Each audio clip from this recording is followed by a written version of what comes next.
माँ जगत जननी दुर्गा भवानी माता पार्वती का कभी आप दर्शन करना, पार्वती जी का कभी दर्शन करना। सिर पे पल्लू माता के कम मिला, यहां पल्लू लगा रहा और माता के केश खुले रहे, जगत जननी जगदम्बा के।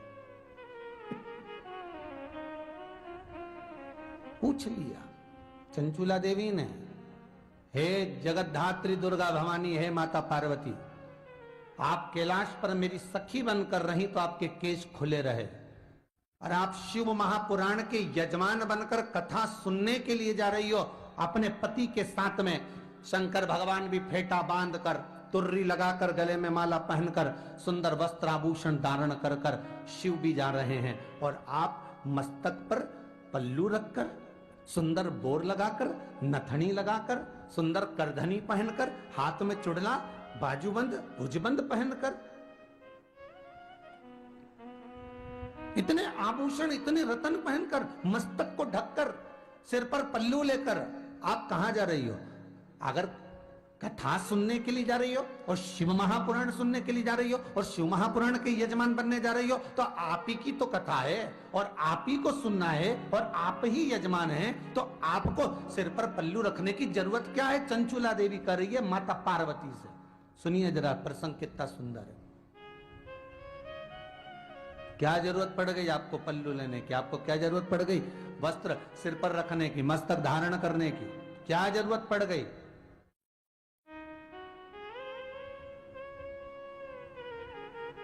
मां कह रही है, चंचुला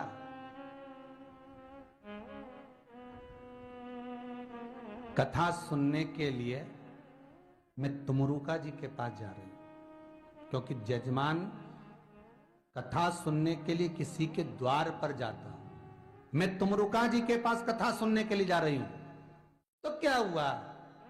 तुमरुका जी के पास अगर कथा सुनने जा रहे हो तो कथा तो आप ही की बचेगा ना, तो फिर जरूरत क्या सिर पे पल्लू रखने की? नहीं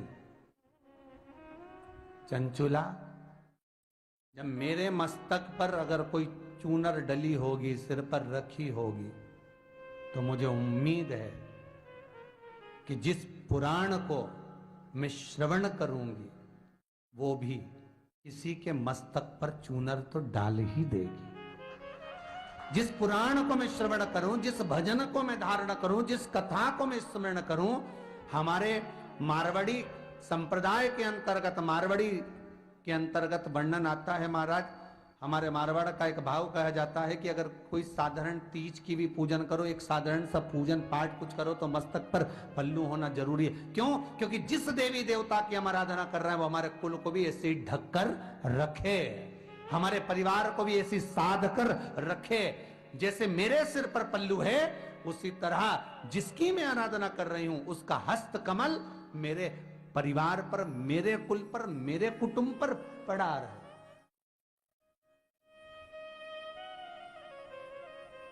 चलो जाने तो अग्नि पुराण का एक चरित्र सुनते हैं, बड़ा सुंदर है महाराज।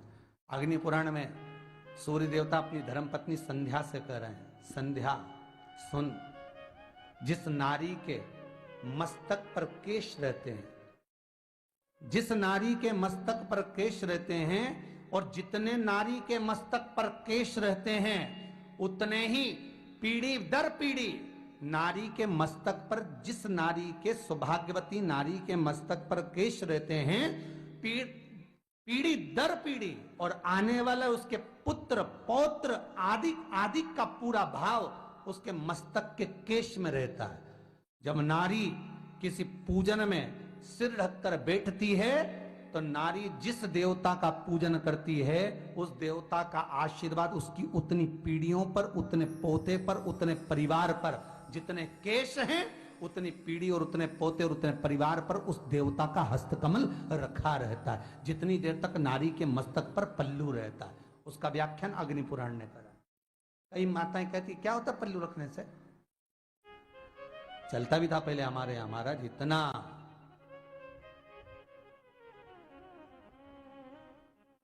धीरे धीरे धीरे धीरे धीरे